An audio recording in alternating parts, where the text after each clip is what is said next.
You're watching Capital Connection from the Illinois State Capitol. Welcome back.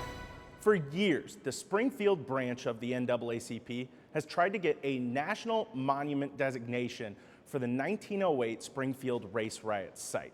Joining us now is the president of the Springfield branch of the NAACP, Teresa Haley. Thank you so much for joining us. Thank you for having me. So you got some very, very big news this week. This has been a years-long push. I've talked to you numerous times about this, but the big news this week, the National Park Service officially gave you the thumbs up and said this has all the makings for a national monument. And to have that news come down, to finally reach that point, what was that like for you?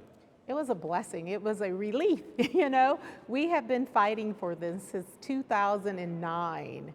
And that's a mighty long time. And then in 2014, when they decided that they were going to build a high-speed rail through Springfield, they uncovered 5 additional houses that were burnt down as a result of the 1908 race riots. And we don't have any artifacts. We don't have any tangible things. People talked about that horrible days here in Springfield on August 14th and 15th. Now we have some tangible artifacts to really help us to continue to tell that story. Tell me a little bit about that story, because the whole point of this project, the desire to have this monument, is to make sure people know about this. So if you can, just tell me a little bit about the history here. Why is this so important that people know this history? Well, in 1908, a white woman lied and said that she was raped by a black man. Well, we know that racism still is alive and well today. It still exists. So these black men were walking down the street and they asked, what happened? What happened? Who did this to you? And she pointed out 2 innocent black men who she'd never seen before and said, he did it, or he did it. And as a result, these black men were arrested and taken into custody. The word got out through Springfield that 2 black men had raped this poor white woman. And the white mob was formed, and they wanted to take justice into their own hands. They demanded that the sheriff at that time turn these individuals over to the white mob, and they would handle justice for themselves on the town square, which meant that they were going to lynch these 2 black men. Our local sheriff contacted the sheriff in Bloomington, Illinois, and in the middle of the night, the sheriff from Bloomington brought over a hearse and got those men out of Springfield. It did not mean that they were going to be released from custody because they were still considered to be prisoners. So they were transferred to the jail in Bloomington, Illinois. The next morning, the word got out that those inmates were no longer being housed in Springfield, and the white mob went over to the east side of Springfield, which still exists today, knocked on doors and said, is your father home? Is your husband home? Is your brother home? And as these black men approached the doors, they were shot and they were hung in the trees. And that's where the term strange fruit comes from. What a horrible 2 days in Springfield, Illinois. So it led to a lot of fighting. It led to a lot of people being shot, people being lynched, and just an uproar in Springfield.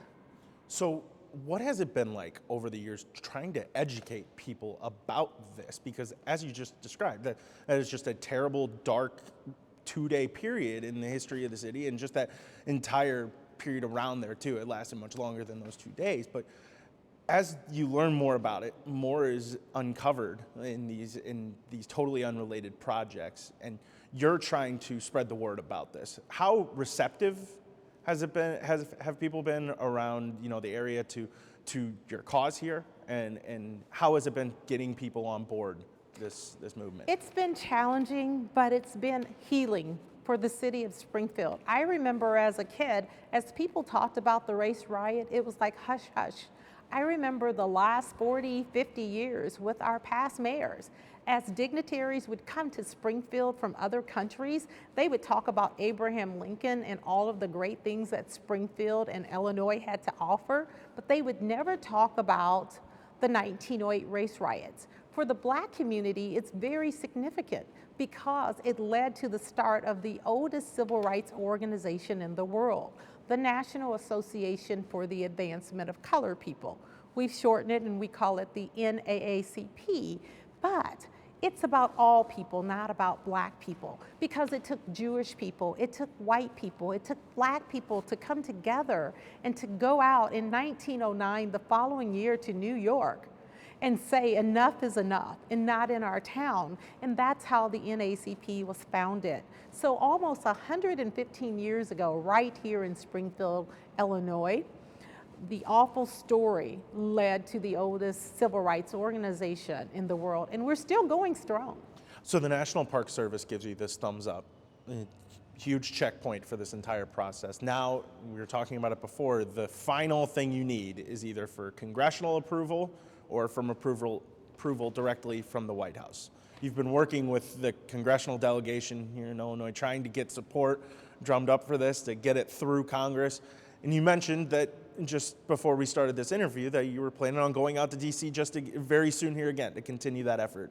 Absolutely. So Tammy Duckworth, Senator Dick Durbin, Nikki Brzezinski, and Darren LaHood. And I can't forget to mention Rodney Davis. Those are individuals who support this initiative and who work very hard to make this dream become a reality with me. It's an opportunity for the city, for the state, for the nation to heal and to learn about a very important part of history. What this monument will do for Springfield, it will definitely increase tourism.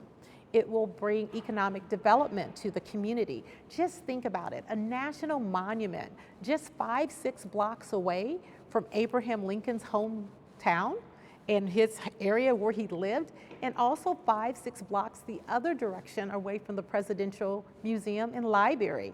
So either direction you're walking to the Race Riot Monument, and the National Park Services has also agreed to maintain that site for us. So we don't have to staff people, they will staff it just like they do the Lincoln's home.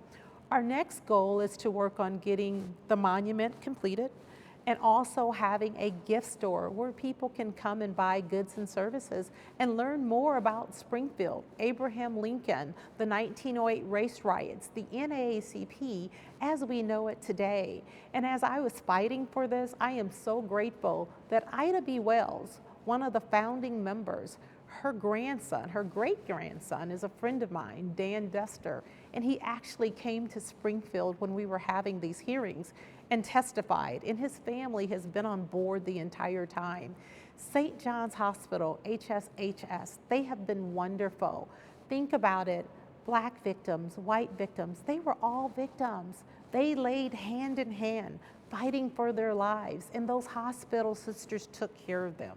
They didn't see color. All they saw was a patient who was fighting for his or her life. Springfield continues to fight for our lives as we continue to thrive. And we want the nation, we want the world to know our story. And by having this Race Riot Monument, we'll be able to tell the story, and it'll also be a place of healing, and it will be unity in our community. And you mentioned HSHS, that's the parking lot right by their city, or right by their hospital in downtown. That's where this location would be for the monument, correct? Absolutely. So there is a sliver of the land. It's right about 1 acre that the city owns. And so the city will have to donate that land to the Park Service. And then St. John's, with their portion of that parking lot that we're also going to be utilizing and we need to complete this project, they will donate that to the NAACP, our Visions 1908, and we will all work together to make this vision become a reality for our wonderful community. You mentioned the kind of symbolism of it being so close to the how important it would be to be that close to the Lincoln home, but that is just already such a very symbolic spot right there, because Correct. It's right in between 9th and 11th Street. You mentioned the rail relocation project already. That railroad for years here for decades here in the city was about as big of a red line as you could get. It is definitely a red line. And it still remains that way. Yeah. So to have it there as well, obviously that plays a part going back to 1908, but just there's a lot of symbolism in that point too, and just the location of where it's at with that rail coming out and moving. Absolutely. So growing up in the housing project, the John Hay Homes, which was right across the street, I remember as a kid, if someone was injured or dying in the Hay Homes, we didn't have 911 back then, you hit 0.